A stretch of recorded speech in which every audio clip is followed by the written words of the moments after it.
Crap, what time? No, what episode? 14. Hello, everyone. Hey, everybody. Welcome to Season 1, Episode 14. Hey, look at you.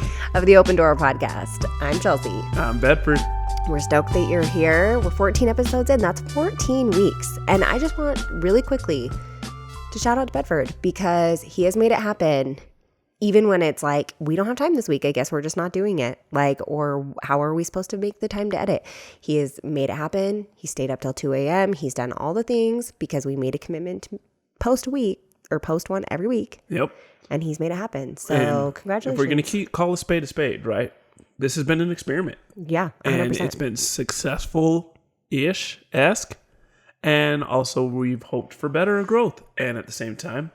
It's like, in some ways, I am so shocked that we've gotten the engagement that we have. Right. And then in some ways, I'm like, man, where do we need to pivot to make it grow faster? It's like a dual reality. But this is social media, right? And we talked about it a couple episodes back where, like, if you're going to try to do something, oh, you know what I didn't do? I'm not sure. I'm going to double check. In fact, I just want to make sure my phone's recording. Do you also want the heat off? No. Okay. It is. Okay.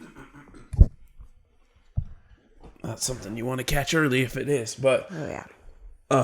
yeah, we talked about it a couple weeks back where if you want to do social media, like 95% of it is just getting through the grind, learning through failure after failure after failure.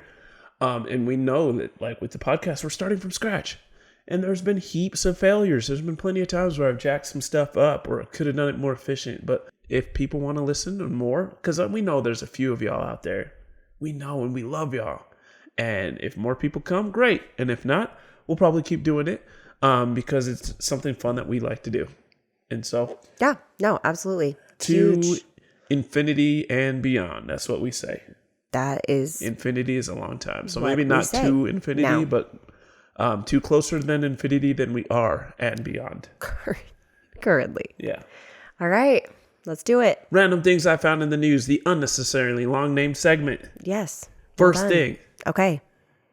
one of the greatest rappers of all time, his mother died. I know. Oh my gosh. And here's the thing. She has been slandered her whole life. She has. Will Haley be at his funeral? Her funeral? That's the course. question. It's grandma. Yeah, I know, but he said no. Oh, I don't know. I didn't read all that. I just No, saw I'm just saying in the songs. If you don't know what we're talking about, Eminem. Eminem's mother passed away. She's what, 65? Mm-hmm. And he says it in her song. She won't even be at your funeral. Yeah, but I mean, You know what how I'm much saying? of that is, I mean, I'm I sure a don't good know. portion of it's real because my mom would be don't mad know. either way. But I'm just their saying. mom did sue After the song? after many songs. But that's what I'm saying. Obviously, their relationship was not great. So, I mean, there was a lot of foreshadowing. Could it be real? Like, I mean, Haley's an adult. She can make her own can do whatever she decisions, wants. right? But And also, Eminem's a grandpa. which is crazy. Also, side note, we're watching Rhythm and Flow season 2. Eminem comes out He at makes some an point. appearance. We haven't seen it yet. I would pay a large sum of money to go to an Eminem concert. Yeah, I think it'd be dope. I don't think that will ever happen. It will. But in the event that it does, I will spend a lot of money. Okay, moving on. Yeah, I don't know. Look, He did not like her, according to his songs. and we gotta understand whether or not art reflects life. Yeah. Because sometimes it doesn't. You hear about these gangsters, boom, boom, boom. Tyga's a really good one of them. I grew up in the suburbs. Yeah, he was had a a great really life. nice kid. And it's like documented on TV. If you don't know about this, but Tyga was on like a MTV I Want to Be a Rapper show where he talks about how he's not a thug and how he's And then like his a good music. kid. And I'm pretty sure he's related to, if I'm you might have to fact check this, but he's related to the Party Rock people. Oh. LMFAO. Okay. I think that's like his uncle. Okay. Gosh. So you got two different lifestyles. Rack City chick. 10, 10, 10, 20. Yeah. And then you got Party Rockers in the... Yeah, no, I don't know. I'm pretty inclined to believe that Eminem's songs are They may be that like there's pretty real. accurate depictions of who he is and how his life was going Yeah, at he's that exceptionally- time. He had a lot of aggression going on there. You ever think back? Because I used to do this. Like every now and again, I go back and man, why was I so mad in high school? And then I go back and listen to the music I was listening to, and I'm like, Makes a lot of sense. that makes a lot of sense. Yeah. There's a lot of Eminem, 50 Cent, Linkin Park. G-Unit, right? Yeah. I'm not a gangster. I'm a suburb kid for real. And Limp Bizkit, right? Yeah. And Yes. System of a Down, and like, because we listen to a little bit of everything, but I'm like, holy cow, how could I? Of course I was mad. Mm-hmm. I was listening to angry people. Or even like, you think like Sum 41. I didn't listen to them, but they were angry. I did. Or like Blink 182. Yeah. You know? And it's just I didn't align with their angry angriness. songs, sad stories. I don't know. But oh my gosh. I guess we'll find out. Because Yeah. you know that the media Oh, yeah, will for be sure. like, Media will be there. he didn't go to the funeral. No way. Which would was be he the there. greatest cosign of his realness. Or he was. But I mean, you don't know. It's been such a long time since then. They could have reconciled. okay, so right? let me ask you a question. Okay. You can be the greatest of all time at something, At anything. at anything, Okay. but your relationship with your mom becomes estranged. Ugh, no, I don't think I want that. I love my mom. I don't think so. Okay, that's fair. Would you? I don't know that my mom would ever let my relationship. I mean, You don't get a choice. You said. no, you're right. I don't know that I could make that decision.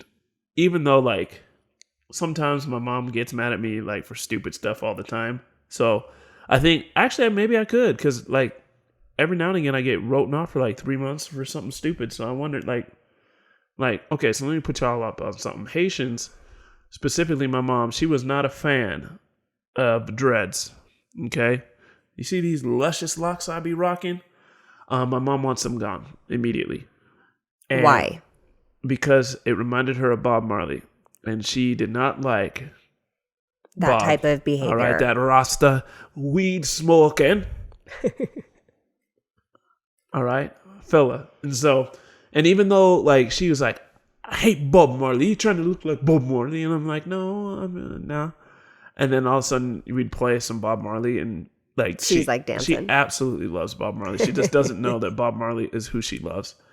She'd be like, one love. She just one likes the heart. songs. Oh, loves the songs. Has never seen the face. But she says, Chelsea, tell him to cut his hair. And I said, I actually like it. I'm not doing that. Yeah, Also, so- he's a grown man. At first, it didn't go well, and she stopped talking to me for a long time. But now she loves me still, and so maybe she I do loved something you the whole like time, but also, yeah. So like maybe we talked about 2025 potentially, but not really realistically likely being the year of the tattoo. She would write me off for 3 months for sure. probably. And if they asked me during that time, I'd be like, yeah, I'm already rich. So Yeah. I don't know if my parents would write me off. no. My dad listens to the podcast, so Oh, your parents would love you no matter what. They're incredible. And my mom loves me. She just doesn't like me. she loves you. Stop. You're giving her a No, hard she loves time. me so much. She loves me She a does. ton. There was this one time, I have to tell this story really fast. So that there was this trend going around where the question was, would you send your mom to prison for was it 1 million? I was like, yeah, for $1 million. For $1 million. Would you send your mom to prison for a year for $1 million? Yeah, but you couldn't tell her why you were doing it. You were just sending her to prison. And Bedford said yes, like instantly. Like he was like, yes, absolutely. But in his way of doing it, he was like, my mom's an incredible person. She would change so many people's lives. 'Cause she would. She'd be a I have a blessing for the video, people and in I there. should show you guys. I should post it. I have this video of Bedford showing his mom this video, thinking that she was going to be like, Bedford. You would like, send me to jail? no, the woman is crying and she's just hugging him. She's like, thank you, because she's listening to him talk about how great she is. And like to the point that she missed the end where he was like, so yes, I would send her to prison. She didn't even get to that point because she was sobbing. So she's wonderful and she loves him. And I but love her. he pushes her buttons Every single time. a lot on purpose Of course. as well. You gotta So keep her spry. Gotta keep her on her feet. Keep her guessing. yeah, I don't even know why she listens to anything he says anymore. Yeah. Okay, next. So there's that. Thank you. Next thing, I want to get your opinion on this. Okay, so young lass, her name is Jess. Got it. Okay, during COVID, she goes to the doctor 20 times because she's like, yo, I don't feel great. 20? 20 times. Did they test her for COVID? They tested her for COVID. It wasn't COVID. And they were like, yeah, we don't think we know what it is. Because if it wasn't COVID, it wasn't anything. Yeah, pretty Go much. ahead. And then eventually they found out way too late that she had something carcinoma. Cancer. Okay. Adeno something carcinoma, right? I can probably look it up. I'm not going to. I don't care has that cancer. much. Jess gets Go ahead. cancer. She dies 3 weeks later. Mother freaker. And I just keep thinking to myself, that would be so hard to go to because we've all been to the doctor where you're like, nah, I definitely don't feel good. But then by the time you get there, you either feel okay or they don't know. And it's a little bit of a guessing game. I just wanted to get your take on that. How do you feel about going to the doctor when things are going rough? I don't know. It's an interesting question. I think, okay, so little piece of history on me, I guess, is that I am a hypochondriac. Like, and however, I would say I am like, for the most part, rehabilitated. Like I feel so much better. But I was a hypochondriac as a child. And it got increasingly worse after I had my own children, to the point that like sometimes my children would be like, I have a headache, and I would have a panic attack. She would go right to Google, and you know how it is. Yeah, you know, the You Google. hypochondriac's Bible. What is it? The med.com? What's that website? Anytime you WebMD. WebMD. Oh yeah, you guys suck. Yeah, we're We need to lock here. that webpage down. Everything is connected to cancer on that webpage. Yeah, I mean, and they have to, just because everything could really be a sign, right? So, and however, I am the type of hypochondriac that I don't go to the doctor, even when I am really sick, because I'm like, oh, this is probably just me making something up in my head as I've gotten older. Yeah, it's both. I think you were definitely at the doctor all the time, and then you got to a point where you're like, no, growing up, I would like call my mom and be like, I need you to check me out of school when I was 17 so I could drive myself to the doctor for nothing, right? So now I've gotten so used to doctors being like, oh, it's nothing. Like that even when it was something, it was almost like doctors would see my history of anxiety and then they would be like, oh, it's just anxiety. And it would just kind of get written off. And there were multiple times actually that I had issues that needed to be resolved. Mm-hmm. Like I had, reflux or whatever, and they needed to be taken care of. And the doctors just kind of quickly wrote it off as something else. Mental, emotional, right? Yeah. But I also respect that doctors don't know everything, right? It's kind of a guessing game. So I think that in that type of a situation, there were probably a lot of things that went wrong. Because again, during COVID, it was like everybody was so focused on COVID and what that was doing to people that if it wasn't COVID, then, Yeah.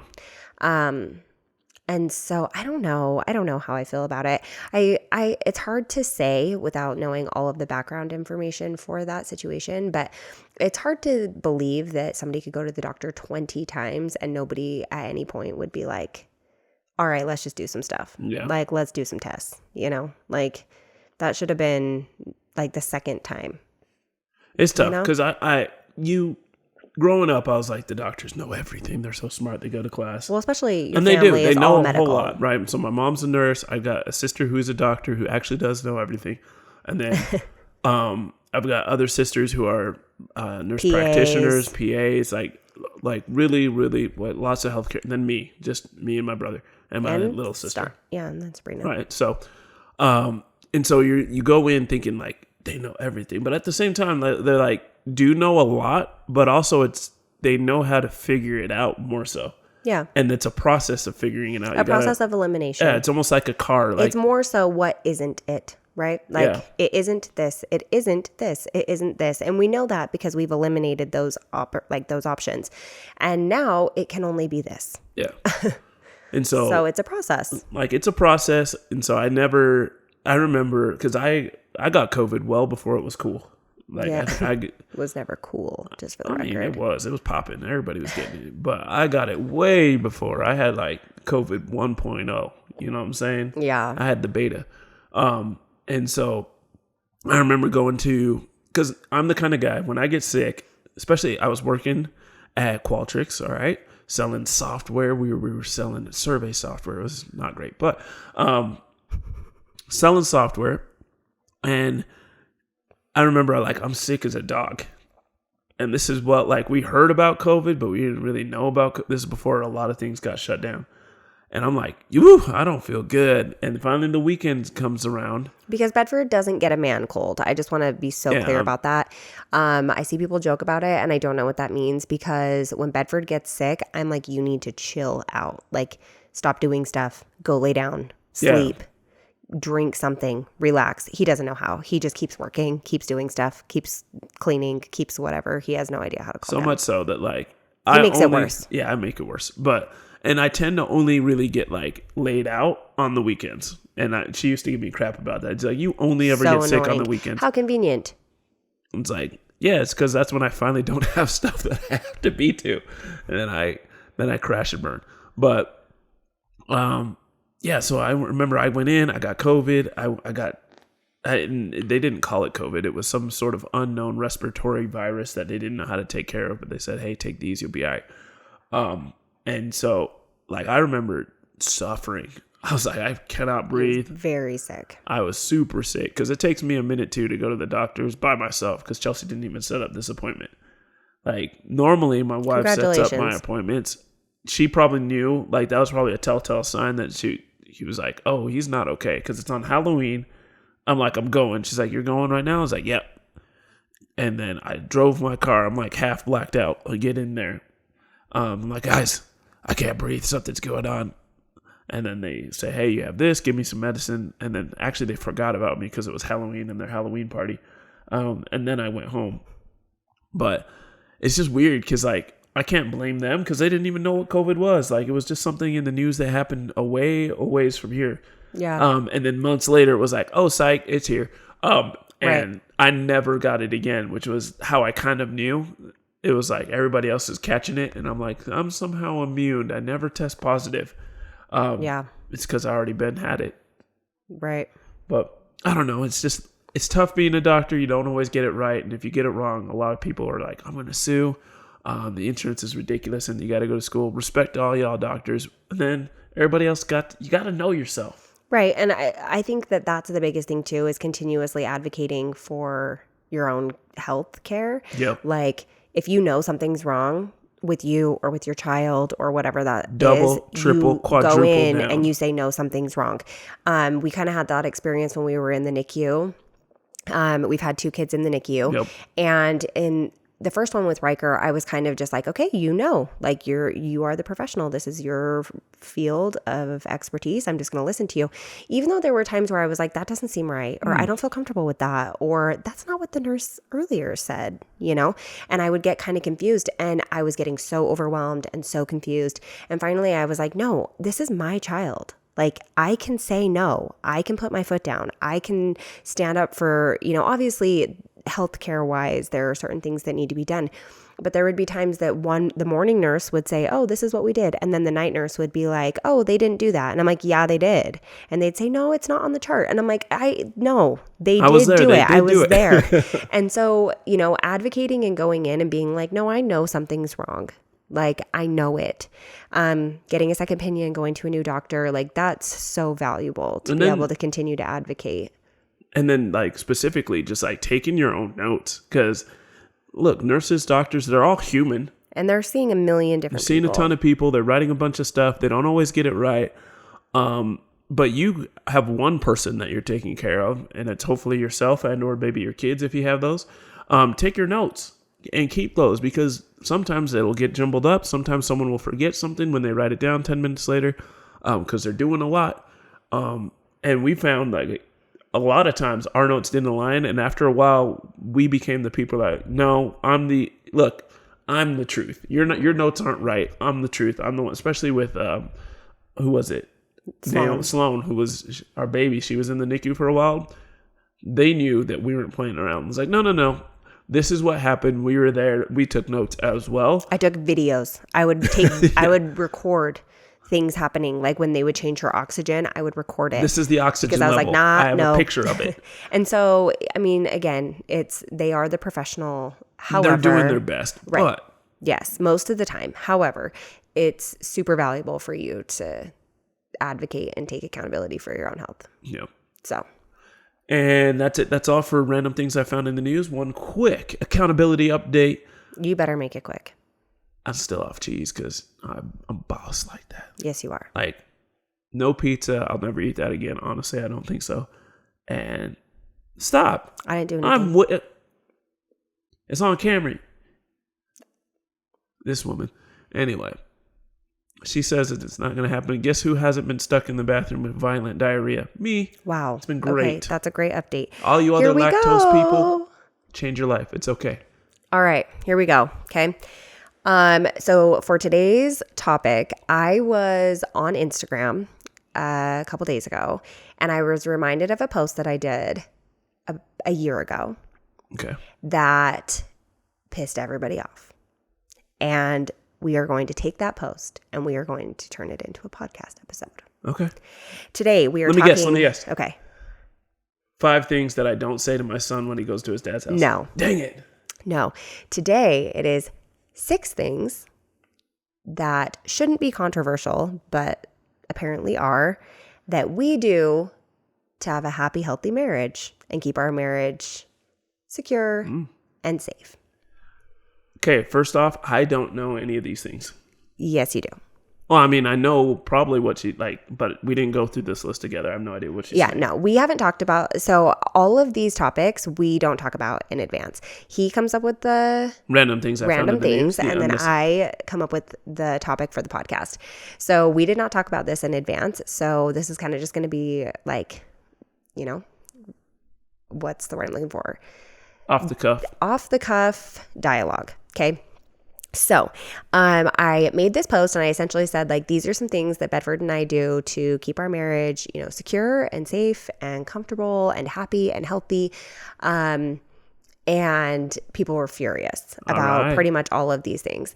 And so I'm going to go ahead and say that, like, obviously this is just us saying this is what we do for our relationship. We are in no way telling anybody that that is how they should do it. Okay. But what I will say is that a lot of these things, as someone who was in a relationship with somebody who was unfaithful, not Bedford, but someone else, my ex-husband, and then the conversations that I have had over the years with people whose spouses have been unfaithful, a lot of these things have preceded that behavior. Okay. And so, obviously do whatever works for you, but there are good concrete reasons why we have chosen not to do these things. Okay. The first one is secret passwords or codes. She has access to everything and I have access to everything. And it's just easier. It doesn't mean that we're snooping through everything. No. Right? Like, it doesn't mean that I have his phone and I'm like, I have his password so that I can go through his phone. Because, again, as someone who has had an ex-partner who was unfaithful, and I figured it out by going through his phone pretty much,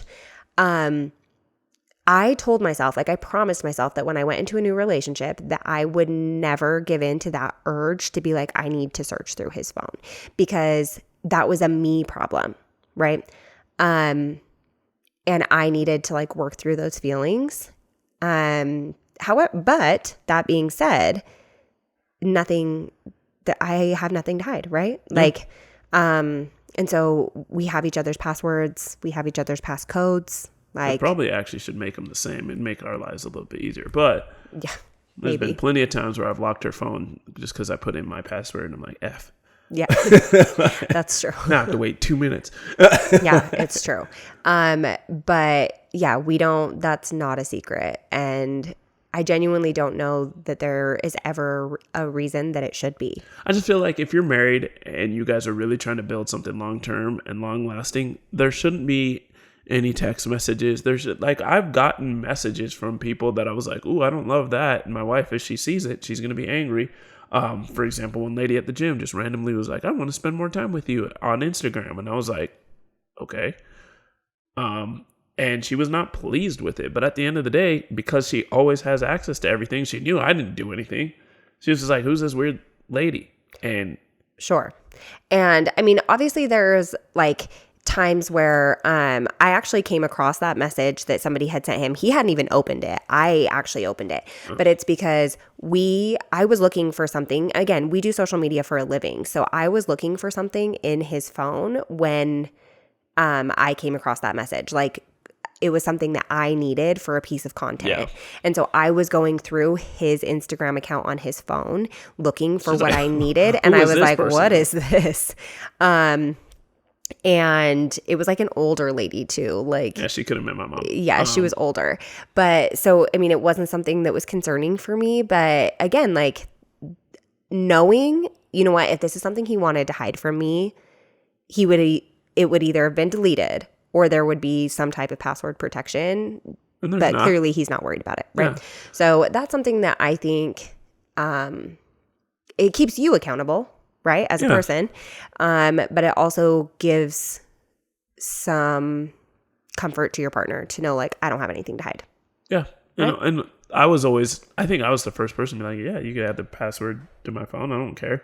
And I knew that she had gone through that kind of infidelity stress and anxiety that comes with it. She's definitely gotten a lot better now after 10 years than she was when we first started going out. But like, it just made sense to me. It's like, if I ain't got nothing to hide, why hide it? Like, there's literally, in fact, it probably could save my life. Well, let's say this. If you text me and I don't respond, which is a very common experience for a lot of people. The norm. Yeah. There's a better chance that Chelsea actually sees your text message than me. So if you're trying to slide in my DMs. Sometimes I go through his messages. I'm going to say that. Sometimes I don't know that you're recording. Let's see. How many text messages? I got 6. How many messages are there? 600. No. How? What? At least that's what it says. No way. Oh my gosh. Yeah, so sometimes I go through his messages because we have actually missed family functions before because people have texted Bedford and said, hey, here's the date and time. And Bedford doesn't read it. And so we just miss stuff. You know what though? We've got a second phone. This phone's an old one that's broken because my phone is actually the one that's recording. Okay, but either way, the best I've ever seen it is 200 and something. It may not. I'll post the real number. 200 and something though, that's still ridiculous. So I will say that sometimes, again though, like if Bedford had something to hide, he would have a very real reason to be concerned because sometimes I'm like, I got to go through your text messages. You have 260 text messages. There is bound to be something in there that is important. And quite frankly, every single time he has missed something that is important. Yeah, if you're trying to text me and slide into my text messages, it won't work. I'm going to call you right now. I'm just like, I am not going to be answering you. I'm sorry about that. No, he doesn't respond to anybody, not even me. I don't know. Okay, so the next one is we do not spend one-on-one time with people of the opposite sex. Yeah. Period. The end. Friends. I mean, obviously, like your family, like a cousin or a sister or something is fine. Yeah. But like friends, coworkers. We don't do it one-on-one. Now we'll go with other people. Sure. And like if I've got one of my best friends, love her. Shout out to you, Wex. Oh yeah, we've talked about Wex. Yeah, we've talked about Wex. Or even Kara. Kara's another one. Kara's incredible. But I've got some great female friends. I've known them for a long time. If we hanging out together, like Chelsea's coming along, their husband's coming along, or their boyfriend or whatever, or whatever their situation looks like. But we're not doing one-on-one, and it's just a respect thing. I don't ever want my wife to worry about it. I know our marriage, just like every other marriage, has their highs and lows, and there are times where we are just so romantically engaged, and there are times where we got 5 kids and we're stressed about money and we're doing this and we're doing that. And maybe I'm annoying her because I never put my shoes away and we've had an argument about that. Never. Either way, I'm not hanging out with the girl one-on-one because I don't want to be susceptible to anything like that. Any infidelity situations. And I think she does the same way. 100%. 100%. There's not a fallback. She's my fallback. Well, and I think too that, And again, we've talked about this as well. So I, after I got divorced, my best friends was a group of 4 guys, because I worked with one of them. Shout out to Matt. Matt and I were really good work friends, and he shared a apartment or whatever condo with 3 other guys, and I basically lived there. They were some of my best friends, and they were like my safe place at that time in my life. Like, I felt safe when I was with them because they were kind to me. They were thoughtful. They were respectful. They cared about me. They cared about my feelings. They were a safe place for me. And when Bedford and I seriously started dating, I stopped going over there. And without Bedford, like we didn't hang out anymore. And it's because people want to paint infidelity as like this one night stand that happened in a bar. And I just went to this bar one night and there was this girl and I've never met her before and we don't have any attachments whatsoever, but also we just ended up sleeping together and it was a one-time thing and I'm really sorry about it. And I'm sure that happens. I am certain that happens. Okay. Not what happens most But often. really what happens most of the time is I have created this safe place somewhere else where I feel secure and safe to be myself and, to let go and to whatever, I don't feel like these people would judge me. I don't feel like, and when you are struggling in your marriage and you have another place that is like your safe place, that can be dangerous. Yep. Especially if that person is someone of the opposite sex. Like, I mean, again, 2 of the guys out of those 4, 2 of them were dating someone. But the other 2 weren't. And sometimes like they would just put their arm around me when I was upset, or we'd be watching a movie and we'd be all like snuggled in, right? And like I didn't ever have any feelings for those people. You didn't have no feelings. But again, I felt like I could be honest with them. We were close, and that just wasn't an appropriate thing for me to continue, right? So we just decided that we were going to stop those things. That doesn't mean that those friendships ended. Like for a long time, I mean, our lives have gotten busy. Yeah, we don't really hang out with nobody other than, like, we have our, like, 1 or 2, like, really, really close friends. Yeah. And they're couples, and they have a million kids just like us. Right. But for a long time, we would hang out with Matt, even just the 3 of us sometimes. Like, we would go out to dinner, we'd hang out, he'd come over, hang out with the kids. Like, we would hang out with Wex. Like, it was, we hung out still. Our friendships weren't over because we got married. It's just that they looked different, right? And like, in all transparency, we don't hang out very often with anybody. Like, no, literally anybody. I feel bad because people will be like, we should get together. And I'm like, oh my gosh, yes. However, I have learned now to start saying like, I am not a flaky person, really. I try really hard not to be flaky, but realistically, this ain't gonna happen. There's not an extra 3 minutes in a day. I always tell people, by the time I realize I have free time, I'm in it. Yeah. Like, and what adult with 5 children has the ability to be like, hey, do you want to hang out right now, right this minute? Because I have free time, but it's right now, it becomes difficult. So, but that one segues into the third one, which is we do not even have one-on-one communication that our spouse is not privy to with someone of the opposite sex. Okay. Now I'm going to say like, even our best friends, so Quentin and Tyson, there are like ride or dies. Yeah. We went to Mexico with them. Yes. Our kids are best friends. Like they are our best friends. There will be times that we will be home and Quentin and Tyson and their family are coming over for dinner. I'll try to call Q for something. She doesn't answer. And then what happens after that? She'll tell me first, hey, give Tyson a call. I'll say, hey, call Tyson. Yep. And now there's literally, Tyson is like my brother, okay? Like we are so close. There's nothing there. However, there is this relationship where, and I'm on a million times I've called Tyson or you've called Quentin, right? It's not abnormal. I wouldn't say that like it's there. Our first idea is for, hey, Bedford, will you call Tyson? And that's and more then if so it's ever for any reason, like, no, I actually don't. Like, for example, we went to a restaurant the other day. She forgot her phone, right? So I called Tyson. hey, you didn't pick up. You know what? I'll just call Q. I've got a Sure, number. 100%. Right? But more so, I was giving that example just to say that it has become like a habitual thing for us to That's where the first option. that's just what we think of. There's nothing there. They are our best friends on this earth. But it has become so habitual for us that like, if I'm going to call, I'll call Q. Or I'll be like, hey, will you call Tyson? Like, it's just the way that we are now as a couple. And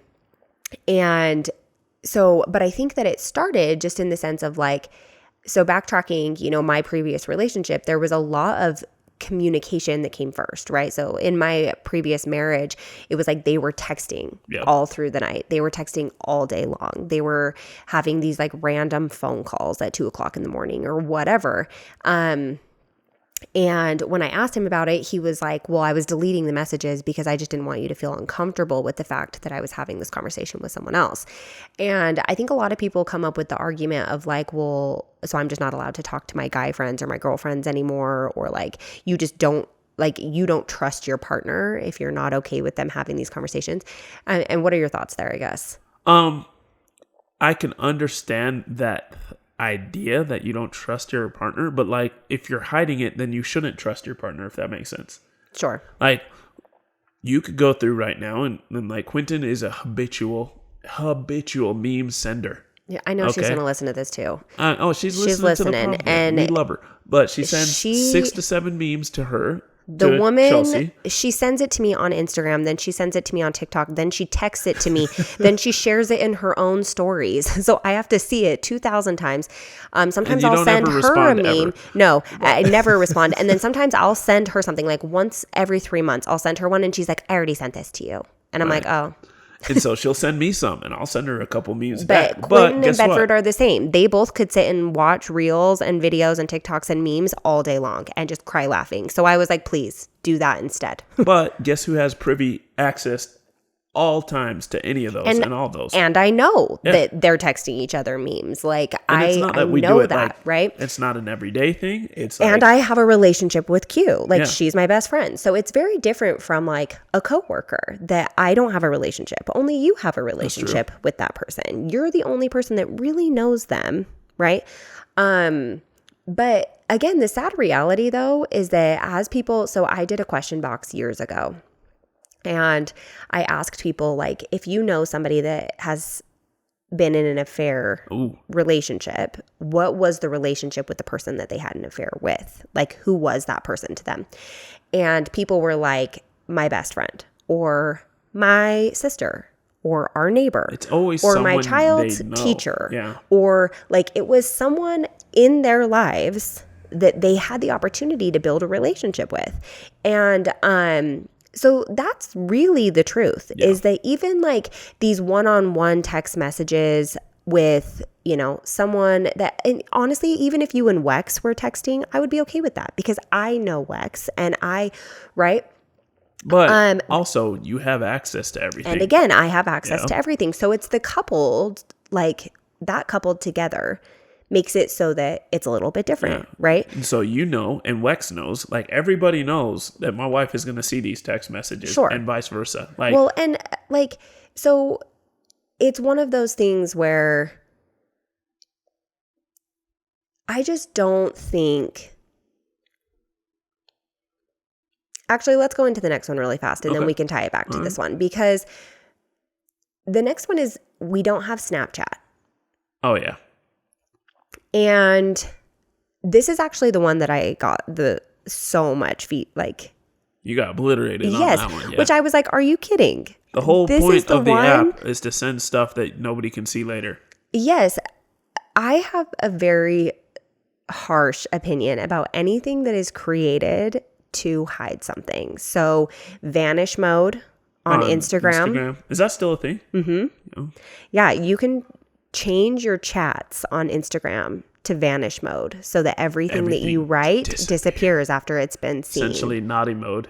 Yeah. Yes. And here's the thing. This one is a little bit different because I can see instances where it would be helpful, but even private browsing, that one I can see a use for, but it's dangerous, right? So I have a very serious issue with anything that is created specifically to hide things. Yeah. I remember I had Snapchat for approximately 2 weeks after I got divorced. And I remember guys would send me pictures of like their face and it would just say, hey.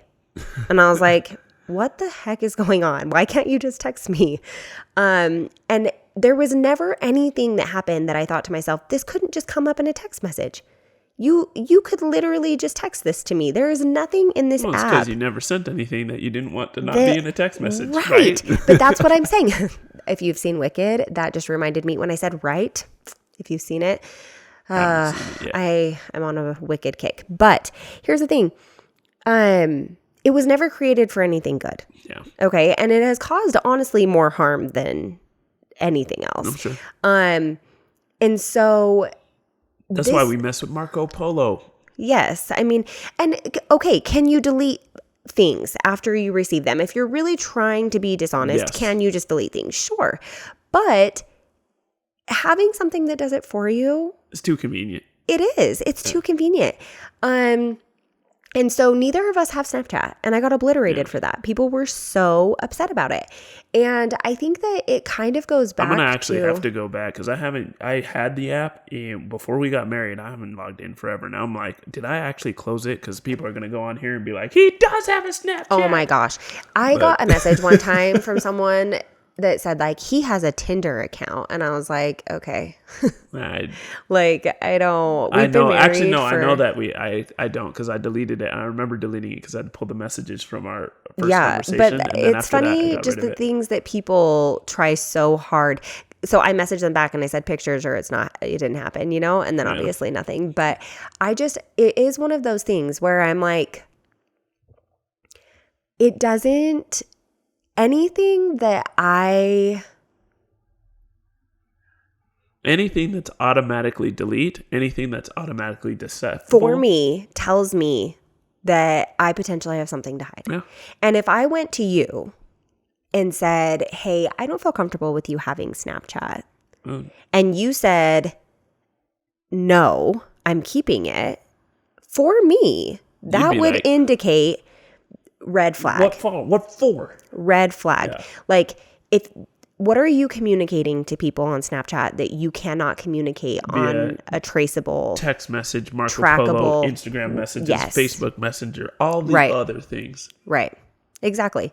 So I just think that there's something about keeping open communications with people. Yeah.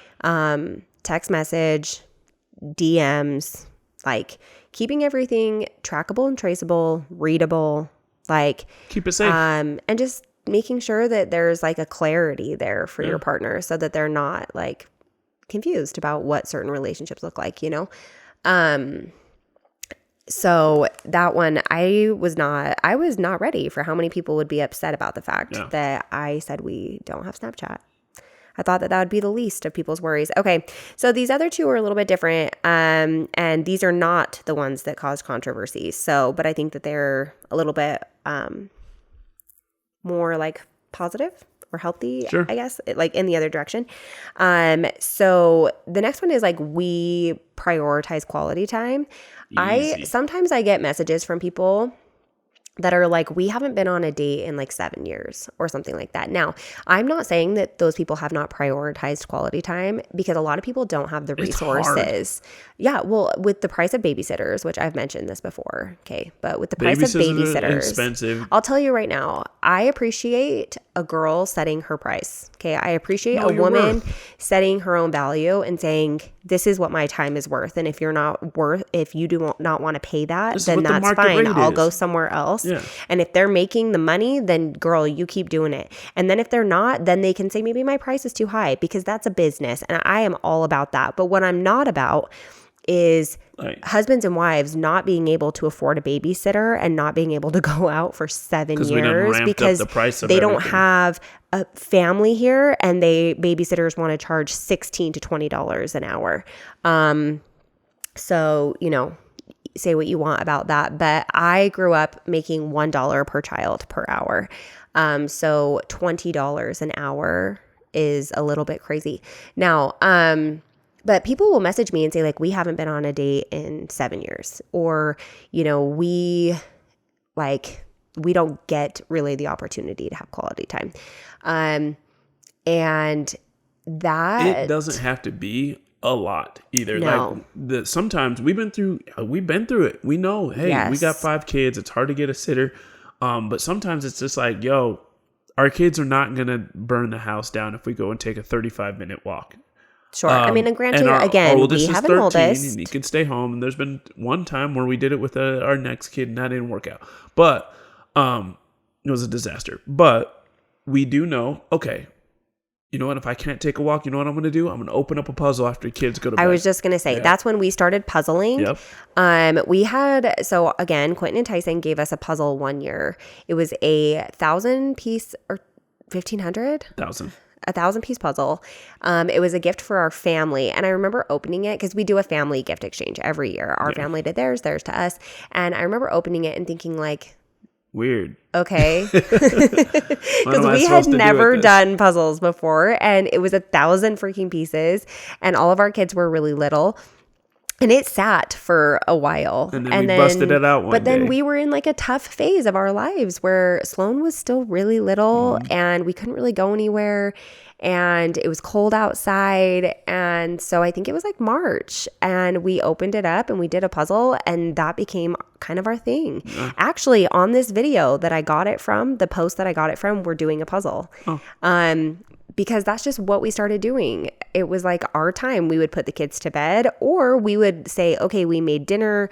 Let's clean up for the night. Now you guys go do your own thing. Look, we're going to do our puzzle. If you want screen time, you can have screen time. Whatever it is, leave me alone. And we're going to do a puzzle together. And we would just like talk. We would talk, or we would listen to a podcast. Like, there were multiple times that we listened to like, you know, true crime podcast together, and just because that's, you know, that's my passion. We need to do that again. Yeah, it was, and we got a just couple do a good puzzle, you know, and like we would go shopping for puzzles together, and like we're so excited about it.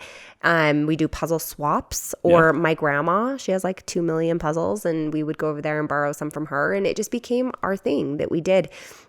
We're sitting on a doozy of a puzzle. Well, you know what? I know it'd be reckless with our time, but we need to pull it out. As I'm talking about it. The Morgans gave us a doozy. Yeah, the itch is here. We need One time for the Morgans down in St. George. We love y'all. Yeah, we haven't touched your puzzle yet, but we will. We're going to. It's an addiction. Just time never passes faster than when you're doing a puzzle, I swear to you. But that just became our quality time. And so it doesn't have to be, it just needs to be, you are designating it as quality time and you're recognizing it as quality time. So for me, it was like, even if we were sitting down to watch our show, it couldn't just be another thing that I was doing. It needed to be, this is our quality time together. And we treat it different. We're putting our phones away. Phones got to go away. Because this is me and you time. And, that was important, like a lot of the time, and this will lead into the next one or the last one, but a lot of the time, that time kind of drove us to have meaningful conversations. We started talking about how things were going and how we felt about our kids, or how, you know, maybe things were going on in our marriage. Like I would say like, hey, I'm feeling really disconnected lately. I'm really struggling with this, or I'm having a hard time because I just feel like I'm going in circles and I'm running my wheels and nothing is actually getting done. And that's the time where those conversations just kind of organically happened because we were together and we were focusing on each other. Like, here's something, what could we do, to strengthen our family? And what could we do that, like, we run a business together. So sometimes it was like, hey, are we going to talk about some business ideas? And sometimes that's a good thing. Yeah. But then there's plenty of times we're like, no, we're not working. I don't want to talk about it. We're not working. We're going to talk about us and our family.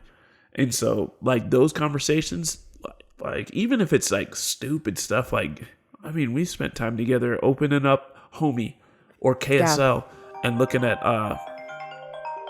who was that? It's you. Oh, that's me. Stupid telemarketer. We would look up Homey and we would just like throw down a vision board of what we'd like to get accomplished. Not necessarily. Well, one time we went for a drive and we like drove up into this neighborhood of we definitely couldn't just afford houses just to look and like put together a vision board of, you know, what do we want to accomplish? What How do we want to even go about like? it? You know, like outside of this house, because when we bought this house, we knew it wasn't our forever house. And to be honest, it was like the only house. at the time we bought this house, you had approximately 15 seconds from the time that it got listed till the time you made an offer, or you were not getting a house. So was this our dream house? No. We were like, it's good enough. Go. Exactly. But it worked. And out of the 5 options that we looked at, this was, and we had offers turned down all the time. Quick. And so it was a dream when they said like, yes, your offer is And we being got accepted. there and we're like, okay. And then we got here and we were like, yeah, we like it still. We got a lot of stuff to do. And quite frankly, we still have a lot that we could do. But I think that when it comes to like a dream house, like what do we love? What do we really want? What's important to us? Like we don't really know. And so I do. I know, but I'm like for each other, like to be able to drive by houses, he would be like, ooh, look at that one. And I'd be like, I hate that. And he'd be like, wait, what? Yeah. Because it's not the same, right? And so I'm a quiz you real quick. okay. The garage. 3 things that we have to have in our next house. Ready, set, go. Okay. A garage. An That what? office. A 3-car garage. Okay, at least. Okay. Yeah. An office Yep. and a podcast studio. No. Okay. No yard. Nope. What? That is a like, but it's not a need. Okay. This one's the biggest one. This one's the biggest eliminator of a lot of houses. A house that faces the sun. The garage faces the sun. Ooh, okay, I might need to change it before. That one's okay. Because our house currently does not. And so the people across the street, their driveway is like nice and sunny and ours is an ice rink. We made a rookie mistake. And a lot of y'all that live in snow areas know that depending on where your house faces, your snow removal is completely different. Ours is rough. So there are times, and we haven't gotten a heavy snow this year yet at all. Which is nice because it's already December. Yeah, it's already December. But there are times where like I don't see parts of my driveway. For a month. Oh, for a lot longer than that. And it's because it's always in the shade and it's always cold. And then my neighbors never even have to pull out a shovel because it's always in the sun and it's always melting the snow. And so we will that is one of so them. what's the last one? The last one is it has to be close to a golf course. Okay, well, which she is not respecting yet, but she will. We'll get there. I just don't choose to acknowledge that Yeah, because she I hasn't don't really acknowledged care. that one. I thought you would say So- that first. Well, the last one is it's always been a priority to us to communicate how we're feeling, even if it's kind of uncomfortable. And Yeah. I think that one for me, and I think I've mentioned this before, but when I was getting divorced, I kind of thought that like my marriage before was just like cool. Like we were fine. Yeah. You know, we just nothing. We didn't argue, no fighting. We just agreed. Like it was seamless. But then when I was getting divorced, it was all of a sudden like, you do this and you do this and I hate this. And I was like, wait, what? Like, where is this coming from? This is a robust list. Must have been making this for years. And so it has always kind of been a priority to me to be able to say like, I'm sorry, but this kind of hurts my feelings. Now I'm going to give you an example. Okay. And it's like a little bit personal, but not necessarily horrible. So, I really wanted to get Christmas set up this last weekend. Okay. The day after Thanksgiving, I was like, because Bedford doesn't want me to set up before Thanksgiving. Yeah, And so un-American. here's the thing. I don't like decorating for Christmas. I feel like it takes a really long time. I appreciate having it up, but I don't appreciate the process of getting things set up and decorated. And it just takes forever and it's monotonous. And so I just really wanted to get it done and over with. And Bedford had family in town. Well, his sister was in town. We wanted to spend time with her, and I knew that it was going to take up a lot of our time. So, the day after Thanksgiving, we were going to go to the pool with his siblings, and then that night we had dinner. So I said, "Hey, in the middle of the day, I would really like to get Christmas set up." Okay, so Bedford's like, "Okay, well, I'm going to run to Costco. I'll come home and help you." I'm like, "Great." His mom ends up calling him. She's at the mall right by Costco. Okay. And she's like, I'm freaking out. I'm at the mall. I'm trying to figure out what to get the kids for Christmas. She's got 17 grandkids. She has 17 grandkids, time. and she, so she's trying to do this, and Bedford is an amazing son. Like I want to give that to him. Okay. He takes really good care of his mom. Told you, I like my mom. He loves his mom. And she likes me too sometimes. And she knows that she can call him when she needs him. So, Bedford's at Costco and he ends up going over to his mom's house or going over to the mall to help his mom. And it went a little bit longer than he really anticipated that it would. But I'm at home and I'm like, I got all of our kids and I'm like, where is this man? She's cooking. I'm like, I specifically said, so before we went to the pool, I said, hey, I want to get this done today. These are my intentions. This is what is important to me today. Yeah. We're going to go to the pool. We have to come home and get this done so that I can just check it off of my list and then we can go over for dinner. So I'm at home. I'm fuming because I'm like, where is he? And I'm like, all of a sudden I pull up Find My Friends. It's been 2.5 hours. And so I'm like, where is he? And then I'm like, the mall. What is going on? I had called her a couple of times. But Sloan had my phone. She missed it. Okay. So I call him and I'm like, where are you? He tells me I'm helping my mom. And I'm like, okay, cool. Now this is the part. She did not say, well, she did say, no, okay, cool. Listen, but she said it just like that. I did. I knew it wasn't cool. This is where I'm going to say that I specifically said, I feel irritated because I was incredibly clear today about what my intentions for this day were. And I had things that I really wanted to get done that were really important to me. And I feel like I really needed your help. However, I get it. You're helping your mom. I need to get off the phone so that I can just take a second and calm down. And he came home and he said, hey, I'm really sorry. I'm super sorry. I thought I was doing the right thing. And I just said, hey, you know what? It is what it is. Thanks for apologizing. Let's move on. Now, I tell that story because I feel like we're really good about saying okay, this is how I'm feeling right now. And I feel entitled to those feelings because of this. So it's not just I'm mad at you. It's I'm feeling this way. And I feel like it's okay for me to feel this way because I did tell you that these were my intentions, right? There is a whole process of this communication so that there isn't later, a year later, I'm like, well, you remember that one time that I asked you to help me set up for Thanksgiving, which by the way, I'm setting up, or Christmas. Next year I'm setting up prior to Thanksgiving. Yes, I am. Because yes, privilege is revoked, but it's not going to come up in a year, right? Where I'm do you remember last year? You already know. And we kind of just worked through those feelings so that we could move past it and nobody was holding on to anything, Yeah. And so we do have those conversations. We do try to work, we proactively work at our relationship. And so a lot of people want to say, hey, because we're on the internet, we show a highlight reel of our lives. They're like, hey, your lives are perfect. We're not perfect. No. We're not even close. And we're actively working on a lot of things to get better. But that's the one thing that I know for a fact that, quite frankly, I can say that we're perfect at trying consistently. Very, very much. We do not always get it right. None of our conversations are, I want to say none of them are right. Some of them are, but they're not all perfect. There are times where we misstep. Well, and there's times we hurt each other's feelings. That happens. Well, and it's because we're going to talk about this right this second. And Bedford is a runner, right? He's no, I don't want to talk about it. I'm going to go to the movie theater. I'm not going to say that I'm a runner. Because I am very, very patient until I break. Yes. And then once 100%. I break, all hell breaks loose. But I also think that it comes from our upbringing a little bit. In my family, it's a dog fight. Right away. Immediately. You piss me off, we're yelling about it now. Here. Wherever we're at, it's happening now.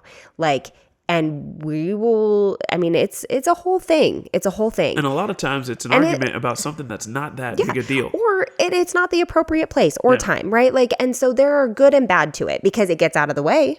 Yeah. It's been dealt with. However, probably not in the best circumstances. Bedford's family is very much and under the rug. We're not pushing it away. Now, a lot of times that means something that didn't matter still doesn't matter 6 months later and you forgot. Right. And exactly. then sometimes it does matter and you're still And so there's even pluses worse. and minuses to both. But we both carried that into our relationship where I'm ready to dogfight immediately. And Bedford literally has been I'm not doing this. And he has left and he went to see Venom at the movie theater. Meanwhile, I'm at home looking at Find My Friends. This dude went to a movie and now I'm fuming, right? And it's I'll go get food. I'll be no, I'm not about to argue with you hungry because I'm going to make all kinds. Yes. And I'm the same way where I'm he's you just need to go to bed. And so, and again, there's pluses and minuses to both communication styles, but we came in with both of those like within our upbringing. And, you know, we're trying to navigate those things. But again, the reason that something... And we talk about it. There are times where Chelsea's like, all right, fine, I will give you 1.6 hours. And she's ticking. And I'm like, okay, now that doesn't give me the, like, now I'm not now I'm not even not simmering down. I'm just preparing a bottle card. But yes. Or I'll be like, we're going to talk about this. And he's like, there's nothing to talk about. And I'm like, maybe you don't think so. But for me, there is something to talk about. And if I feel like there's something to talk about, we're going to talk about it. Right. And, but I think we're both pretty respectful, or at least understanding of the fact that the other person just doesn't operate this way that we do. But again, I think that the reason that that keeps our marriage in a healthy place is because, you know, we kind of talked about like, if you are creating these other relationships outside and you're not having these communications. I actually remember my uncle got divorced because his wife had an affair shortly before my divorce. Yeah. And I remember him saying like, you know, if you don't listen to your partner and you're not giving them what they need, they will find it somewhere else. And he said it in a place of like complete heartbreak. Like he was not in a good place. It had just happened. And obviously that's not justified. Okay. We're not saying that like, if you don't give your partner everything that they want, then they have the right to do this. But it's the truth of why things happen. Okay. There's a partner feels like there is an unspoken need that is not being met, or maybe even a spoken need that is not being met. And they find that somewhere else. Right? Yeah. Whether it's connection or whether it's an intimate connection or whether it's, and again, listen, there is exactly 0 reasons that I think an affair is ever justifiable. No. There is zero. And when I say 0, I mean exactly 0. Get divorced. But what I am saying is that when you talk to people about the reasons that those types of things happen, a lot of people that have had affairs, they will tell you that it's because they felt like there was a need in their relationship that was not being met, that was met somewhere else. Yeah. And so again, when you're having these conversations, regardless of how uncomfortable they may feel, it gives me, like, if Chelsea has a need, I need to know what that is so I can get a fair shot of providing that need, and vice versa. Or say, Chelsea, that's unrealistic. I cannot meet that need, right? And there have been times where you're like, Chelsea, how am I supposed to, okay, a good example of that would be that when we were originally starting our family YouTube, Bedford was trying really hard to get that off the ground. But he was also working a full-time job. Yeah. So he'd work a full-time job, he'd come home, he would work on the YouTube. You know, so then I would say, I'm going to take the kids to the park. And he would be like, hey, well, I've got to stay here and work. And I literally was like, I need you to show up for our family. And he was like, okay, well, then what about the YouTube? And I'm like, I don't know. I need you to figure that out. And he was like, you're being unreasonable. It's like, you won't let me stay up late. And that's the thing. So then he would stay up until like 4:00 in the morning. And then I'd be like, you need sleep, you know? And I felt like I was being realistic at that time. But I look back now at his frustration with me and being like, Chelsea, you want me to do it all. You want me to come to bed with you at this, you know, so that I can get sleep. You want me to build our YouTube channel and get it off the ground. At a full-time job. And then exactly, you want me to make money because I'm the breadwinner, but you also want me to spend quality time with all of you. And I can't do all of those things. Yeah. Like there is no amount of thin that I could be. And so having those conversations so that you can be realistic about your expectations, and then after a while, she was like, ooh, that's a good point. Correct. And then I could actually show up the way that he needed me to, because in the reality, that's what needed to happen. So having those conversations and being open to communication that is uncomfortable, even if it might be confrontational, is super important. So anyway, those are our 6 things that we do that for whatever reason were incredibly confrontational or super frustrating. So. People made it, they did not like it. Confrontational is not the word. Controversial. Yeah. That is, I just didn't see that coming, but I thought it made a good podcast conversation. Yep. And so that's it. We're grateful that you guys were here. If you have any others that you and your partner do that like you think is really good for your marriage, advice that you've received, advice that you give other people, drop it in the comments. If you found it helpful, like, share, all of the things, subscribe. Thank you for listening. Oh, quick. Look here. All right, look at me. Don't look at her. Stop. You're distracting them. Look, if you like this, please give it a thumbs up. Make a comment. Engage. Because it really helps. It really does. So subscribe to the channel if you love it. Other than that, stay blessed. All right. Bye, everyone. Yo.